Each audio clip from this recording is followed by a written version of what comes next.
Warren Hastings के तहत सुधार 1772-85।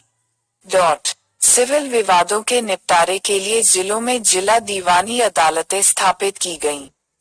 इन अदालतों को कलेक्टर के अधीन रखा गया था और हिंदुओं के लिए हिंदू कानून और मुसलमानों के लिए मुस्लिम कानून लागू थे। जिला दीवानी अदालतों की अपील सदर दीवानी अदालत में की गई, जो एक अध्यक्ष और सर्वोच्च परिषद के 2 सदस्यों के अधीन कार्य करती थी। जिला फौजदारी अदालतों को आपराधिक विवादों के निपटारे के लिए स्थापित किया गया था और उन्हें काजियों और मुफ्तियों की सहायता से एक भारतीय अधिकारी के अधीन रखा गया था। यह अदालतें भी कलेक्टर की सामान्य निगरानी में थीं। फौजदारी अदालतों में मुस्लिम कानून लागू किया गया। मृत्युदंड और संपत्ति के अधिग्रहण की मंजूरी मुर्शिदाबाद में सदर निजामत अदालत को दी गई, जिसका नेतृत्व एक डिप्टी निजाम, एक भारतीय मुस्लिम, करता था, जिसकी सहायता प्रमुख काजी और प्रमुख मुफ्ती करते थे। 1773 के रेगुलेटिंग एक्ट के तहत कलकत्ता में एक सुप्रीम कोर्ट की स्थापना की गई थी, जो कलकत्ता के भीतर सभी ब्रिटिश विषयों और भारतीयों और यूरोपीय लोगों सहित अधीनस्थ कारखानों की कोशिश करने के लिए सक्षम था। इसके मूल और अपीलीय क्षेत्राधिकार थे। अक्सर सर्वोच्च न्यायालय का अधिकार क्षेत्र अन्य न्यायालयों के क्षेत्राधिकार से टकराता है। कॉर्नवालिस के तहत सुधार 1786-93 शक्तियों का पृथक्करण। जिला फौजदारी न्यायालयों को समाप्त कर दिया गया और इसके बजाय कलकत्ता, ढाका, मुर्शिदाबाद और पटना में सर्किट अदालतों की स्थापना की गई।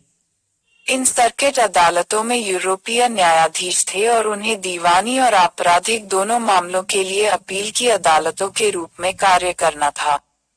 सदर निजामत अदालत को कलकत्ता में स्थानांतरित कर दिया गया और उसे गवर्नर जनरल और सुप्रीम काउंसिल के सदस्यों के अधीन रखा गया, जिनकी सहायता से प्रमुख काजी और प्रमुख मुफ्ती थे। जिला दीवानी अदालत को अब जिला, शहर या जिला न्यायालय के रूप में नामित किया गया था और एक जिला न्यायाधीश के अधीन रखा गया था। कलेक्टर अब केवल राजस्व प्रशासन के लिए जिम्मेदार था, जिसमें कोई मजिस्ट्रेट कार्य नहीं था। दीवानी अदालतों का एक क्रमांकन स्थापित किया गया था, हिंदू और मुस्लिम दोनों कानूनों के लिए। भारतीय अधिकारियों के अधीन मुंसिफ का न्यायालय। एक यूरोपीय न्यायाधीश के अधीन रजिस्ट्रार का न्यायालय। जिला न्यायाधीश के अधीन जिला न्यायालय। अपील के प्रांतीय न्यायालयों के रूप में 4 सर्किट न्यायालय।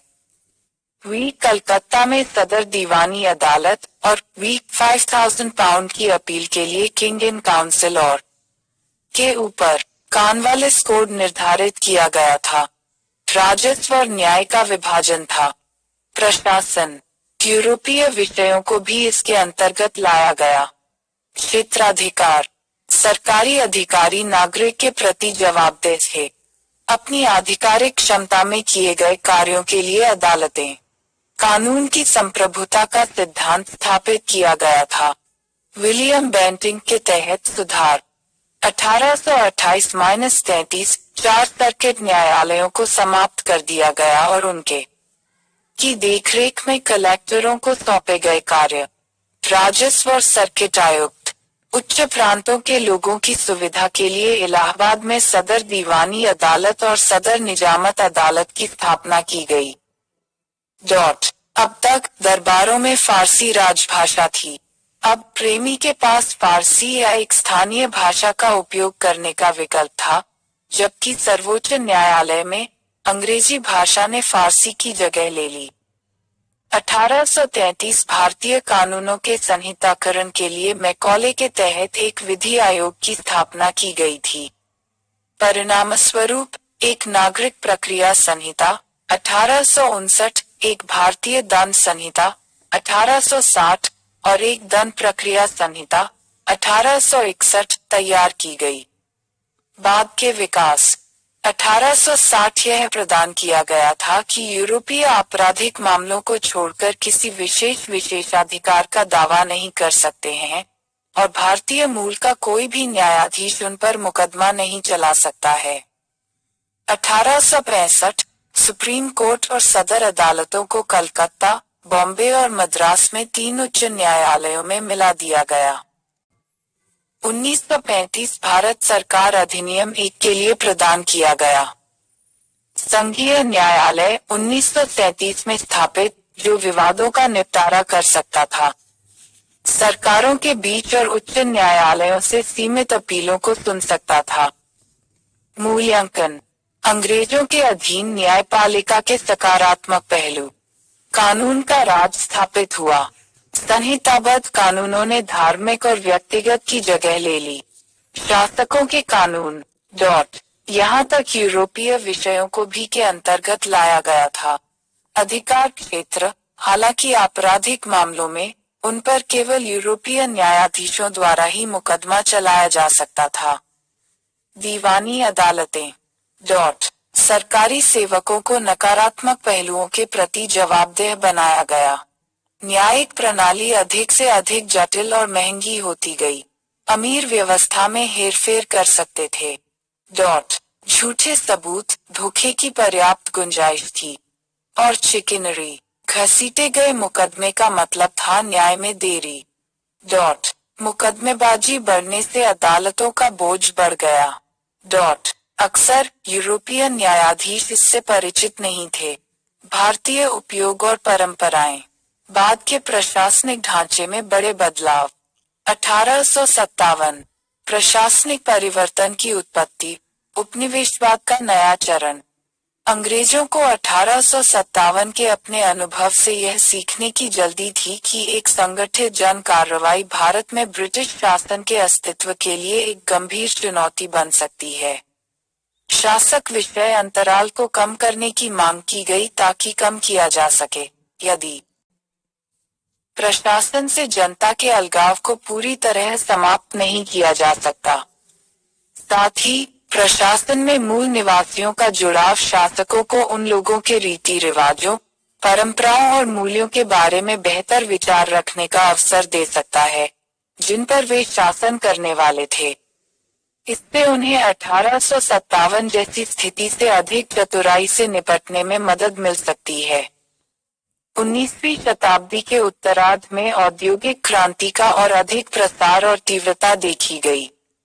नई औद्योगिक शक्तियों का उदय, संयुक्त राज्य अमेरिका, जापान और यूरोपीय देशों और कच्चे माल के लिए उपनिवेशों और उप उपनिवेशों के लिए एक गलाकार प्रतियोगिता, निर्मित वस्तुओं के लिए बाजार और पूंजी निवेश इस नई घटना के मुख्य आकर्षण थे। वितर और विनिर्मित वस्तुओं के व्यापार में दुनिया में ब्रिटिश वर्चस्व समाप्त हो गया।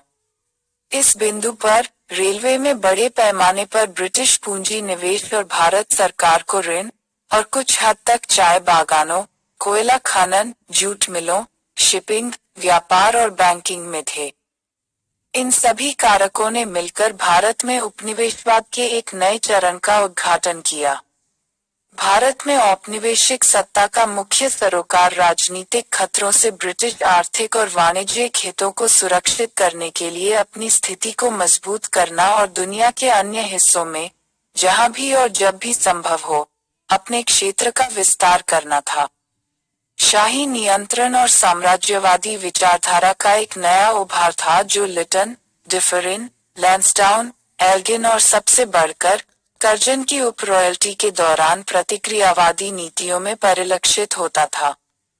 भारत में सरकारी ढांचे और नीतियों में बदलाव आधुनिक भारत के भाग्य को कई तरह से आकार देने वाले थे। प्रशासन, केंद्रीय, प्रांतीय, स्थानीय। केंद्र सरकार, भारत की बेहतर सरकार के लिए अधिनियम 1858 ने ईस्ट इंडिया कंपनी से ब्रिटिश क्राउन को शासन करने की शक्ति हस्तांतरित की। जटिल परिस्थितियों में देश के प्रशासन में कंपनी की सीमाओं को किसके द्वारा उजागर किया गया था? 1857 का विद्रोह। इसके अलावा ज्यादा जवाबदेही नहीं थी। अब शासन करने की शक्ति राज्य के सचिव के माध्यम से संचालित की जानी थी। पहले इस शक्ति का प्रयोग कंपनी के निदेशकों और नियंत्रण बोर्ड द्वारा किया जाता था। राज्य के सचिव को ब्रिटिश कैबिनेट का सदस्य होना था और उन्हें 15 की एक परिषद द्वारा सहायता प्रदान की जानी थी। वह ब्रिटिश संसद के प्रति जवाबदेह थे। सभी पहल और अंतिम निर्णय सचिव के साथ विश्राम किया और परिषद प्रकृति में केवल सलाहकार थी। इस प्रकार पिट्स इंडिया एक्ट 1784 द्वारा शुरू की गई दोहरी व्यवस्था समाप्त हो गई। साथ ही भारत पर अंतिम शक्ति संसद के पास रही। भारत में सरकार को पहले की तरह गवर्नर जनरल द्वारा चलाया जाना था, जिनकी प्रतिष्ठा, यदि अधिकार नहीं तो उन्हें दिए गए वायसराय के नए शीर्षक के साथ बढ़ी। वायसराय को एक कार्यकारी परिषद द्वारा सहायता प्रदान की जानी थी, जिसके सदस्यों को विभिन्न विभागों के प्रमुखों के साथ साथ वायसराय के आधिकारिक सलाहकारों के रूप में कार्य करना था। लंदन में स्थित राज्य सचिव के हाथों में मुख्य अधिकार की एकाग्रता, एक तरफ, धीरे धीरे वायसराय को एक अधीनस्थ स्थिति में कम कर दिया और भारतीय जनता की राय को सरकारी नीति निर्माण से अलग कर दिया। दूसरी ओर, इसका भारत में सरकारी नीति पर ब्रिटिश उद्योगपतियों, व्यापारियों और बैंकरों के प्रभाव को बढ़ाने का प्रभाव था। इसने भारतीय प्रशासन को 1858 से पहले की तुलना में और भी अधिक प्रतिक्रियावादी बना दिया। भारतीय परिषद अधिनियम 1861 द्वारा एक पांचवें सदस्य, जो एक न्यायविद होना था, को वायसराय की कार्यकारी परिषद में जोड़ा गया था। विधायी उद्देश्यों के लिए वायसराय 6 से 12 अतिरिक्त सदस्यों को जोड़ सकता था, जिनमें से कम आधे गैर सरकारी होने चाहिए, जो या तो भारतीय या अंग्रेजी हो सकते हैं। इस प्रकार गठित विधान परिषद के पास कोई वास्तविक शक्तियां नहीं थीं और यह प्रकृति में केवल सलाहकार थी। इसकी कमजोरियां इस प्रकार थीं। यह सरकार के पूर्व अनुमोदन के बिना महत्वपूर्ण मामलों पर चर्चा नहीं कर सकता था और कोई भी वित्तीय मामले पर चर्चा नहीं कर सकता था। इसका बजट पर कोई नियंत्रण नहीं था। यह कार्यकारी कार्रवाई पर चर्चा नहीं कर सका। बिल को अंतिम रूप से पारित करने के लिए वायसराय की स्वीकृति आवश्यक थी। वायसराय द्वारा अनुमोदित होने पर भी राज्य का सचिव एक कानून को अस्वीकार कर सकता है। गैर सरकारी के रूप में जुड़े भारतीय केवल कुलीन वर्गों के सदस्य थे। राजकुमार, जमींदार, दीवान आदि और भारतीय राय के प्रतिनिधि नहीं थे। वायसराय अध्यादेश जारी कर सकता था, 6 महीने का। वैधता आपात स्थिति के मामले में विधान परिषद का एकमात्र महत्वपूर्ण कार्य आधिकारिक उपायों का समर्थन करना और उन्हें एक विधायी निकाय द्वारा पारित होने का आभास देना था। भारत में ब्रिटिश सरकार पहले की तरह एक विदेशी निरंकुशता बनी रही। प्रांतीय सरकार। भारतीय परिषद अधिनियम 1861 ने मद्रास और बॉम्बे के प्रांतों को विधायी शक्तियां वापस कर दी, जो 1833 में छीन ली गई थी। बाद में अन्य प्रांतों में विधान परिषदों की स्थापना की गई। बॉम्बे, मद्रास और कलकत्ता की 3 प्रेसिडेंसी को अन्य प्रांतों की तुलना में अधिक अधिकार और शक्तियां प्राप्त थीं। प्रेसिडेंसियों का प्रशासन गवर्नर और उनकी कार्यकारी परिषद द्वारा किया जाता था, जिन्हें क्राउन द्वारा नियुक्त किया जाता था, जबकि अन्य प्रांतों को लेफ्टिनेंट गवर्नर्स और गवर्नर जनरल द्वारा नियुक्त मुख्य आयुक्तों द्वारा प्रशासित किया जाता था। बाद के दशकों में वित्तीय विकेंद्रीकरण की दिशा में कुछ कदम उठाए गए, लेकिन ये राजस्व बढ़ाने और व्यय को कम करने के उद्देश्य से प्रशासनिक पुनर्गठन की प्रकृति में अधिक थे और ये किसी भी तरह से प्रांतीय स्वायत्तता की दिशा में प्रगति का संकेत नहीं देते थे। प्रांतीय सरकारों को पुलिस, जेल, शिक्षा, चिकित्सा सेवाओं और सड़कों जैसी कुछ सेवाओं के प्रशासन के लिए केंद्रीय राजस्व से निश्चित रकम देना लॉर्ड मेयो द्वारा 1870 में केंद्रीय और प्रांतीय वित्त को विभाजित करने की दिशा में पहला कदम था। अब प्रांतीय सरकारों को इन सेवाओं को अपनी पसंद के अनुसार संचालित करने के लिए कहा गया था। लॉर्ड लिटन द्वारा 1877 में भू राजस्व, उत्पाद शुल्क, सामान्य प्रशासन और कानून और न्याय जैसे व्यय के कुछ अन्य शीर्ष प्रांतों को हस्तांतरित कर दिए गए थे।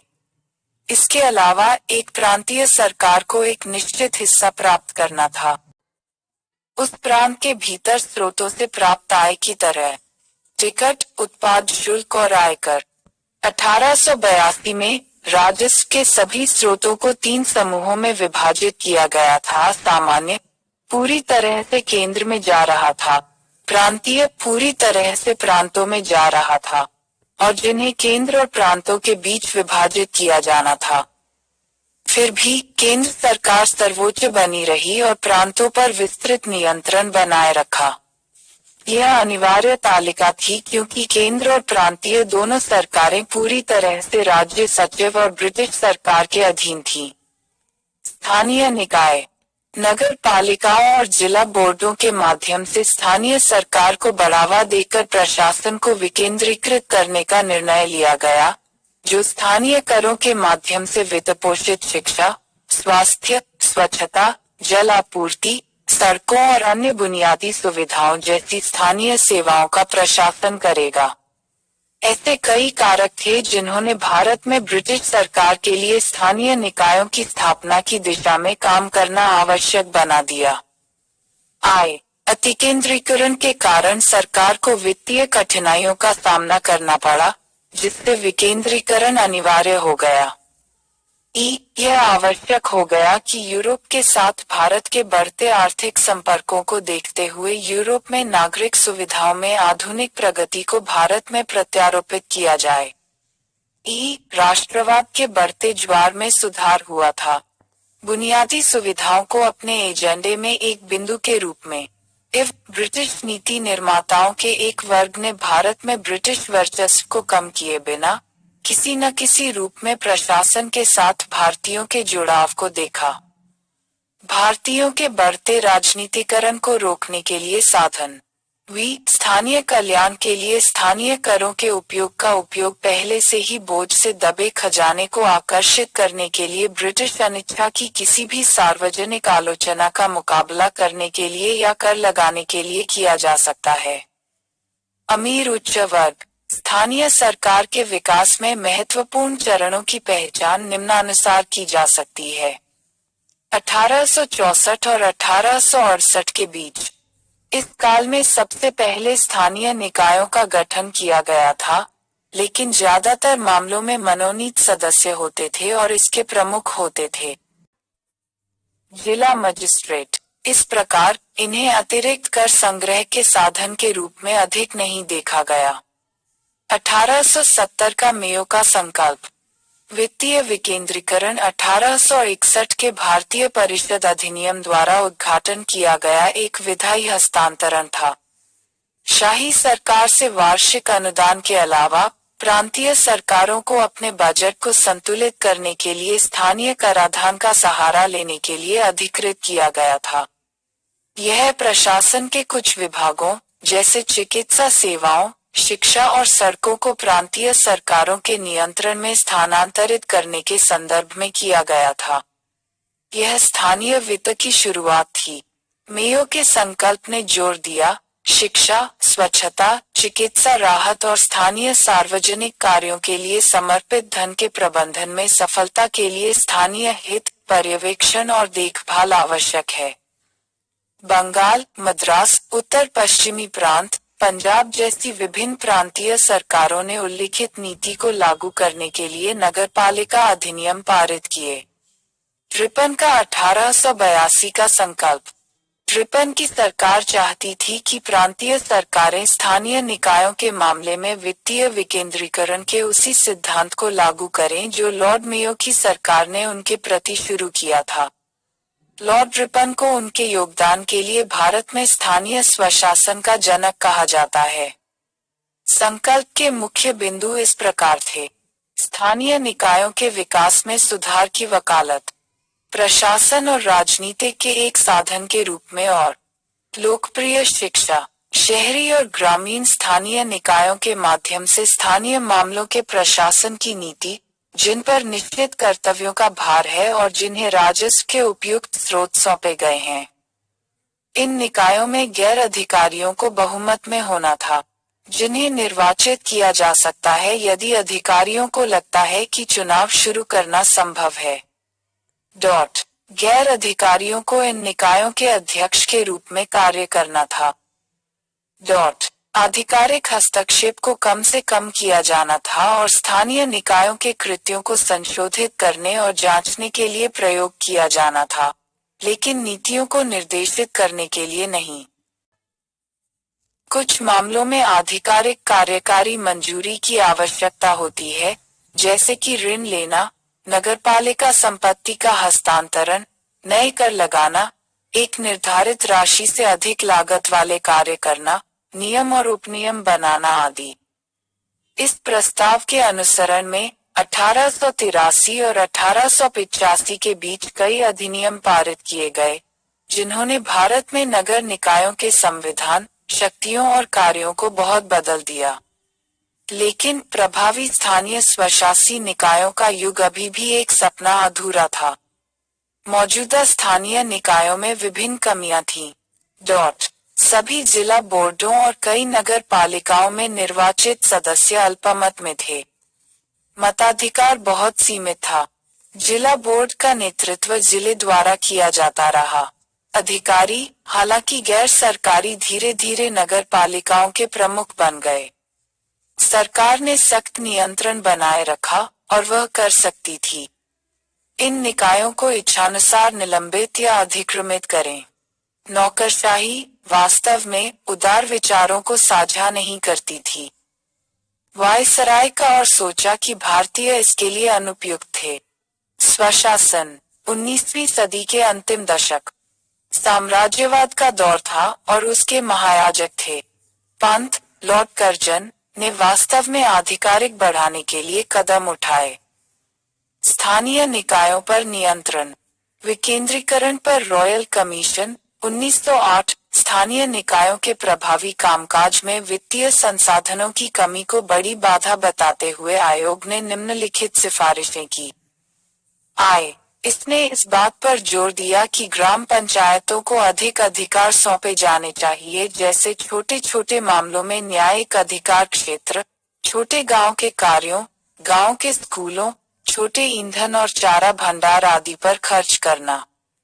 पंचायतों को आय के पर्याप्त स्रोत दिए जाने चाहिए।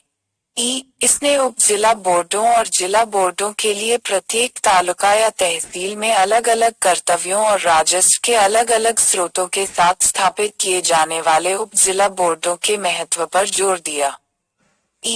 इसने मौजूदा प्रतिबंधों को वापस लेने का आग्रह किया। कराधान की उनकी शक्तियां और साथ ही नियमित का ठहराव को छोड़कर प्रांतीय सरकारों से सहायता अनुदान, बड़ी परियोजनाओं को अंजाम देना। नगर पालिकाएं प्राथमिक शिक्षा की जिम्मेदारी ले सकती हैं और यदि इच्छुक हों तो माध्यमिक स्थानीय विद्यालयों के लिए, अन्यथा सरकार को उन्हें माध्यमिक शिक्षा के संबंध में किसी भी शुल्क से मुक्त करना चाहिए। अस्पताल, राहत, पुलिस, पशु चिकित्सा कार्य आदि। 1915 का भारत सरकार का संकल्प। इस संकल्प में विकेंद्रीकरण आयोग की सिफारिशों पर आधिकारिक विचार थे, लेकिन अधिकांश सिफारिशें कागजों पर ही रहीं और स्थानीय निकायों की स्थिति वैसी ही बनी रही जैसी लॉर्ड रिपन ने छोड़ी थी। मई 1918 का संकल्प। इस प्रस्ताव में 20 अगस्त 1917 की घोषणा के आलोक में स्थानीय स्वशासन के पूरे प्रश्न की समीक्षा की गई, जिसमें घोषित किया गया था कि संवैधानिक उन्नति की भविष्य की दिशा भारत के लोगों को जिम्मेदार सरकार प्रदान करने की दिशा में है और इस दिशा में पहला कदम है। उस आदर्श की प्रगतिशील प्राप्ति स्थानीय स्वशासन के क्षेत्र में होनी थी। प्रस्ताव में यह सुझाव दिया गया था कि स्थानीय निकायों को वास्तविक और नामात्र के अधिकार वाले लोगों का यथासंभव प्रतिनिधि बनाया जाए। द्वैध शासन के तहत स्थानीय स्वशासन को भारत सरकार अधिनियम 1919 द्वारा लोकप्रिय मंत्रिस्तरीय नियंत्रण के तहत एक स्थानांतरित विषय बनाया गया था और प्रत्येक प्रांत को प्रांतीय आवश्यकताओं और आवश्यकताओं के अनुसार स्थानीय स्व संस्थाओं को विकसित करने की अनुमति दी गई थी। लेकिन चूंकि एक कार्यकारी पार्षद के प्रभार के तहत वित्त एक आरक्षित विषय था, भारतीय मंत्री धन की कमी के कारण स्थानीय स्वशासन के क्षेत्र में ज्यादा काम नहीं कर सके। साइमन कमीशन मई 1930 ने संयुक्त प्रांत, बंगाल और मद्रास को छोड़कर ग्राम पंचायतों की प्रगति की कमी की ओर इशारा किया। आयोग ने दक्षता के लिए स्थानीय निकायों पर प्रांतीय नियंत्रण बढ़ाने के प्रतिगामी कदम का सुझाव दिया।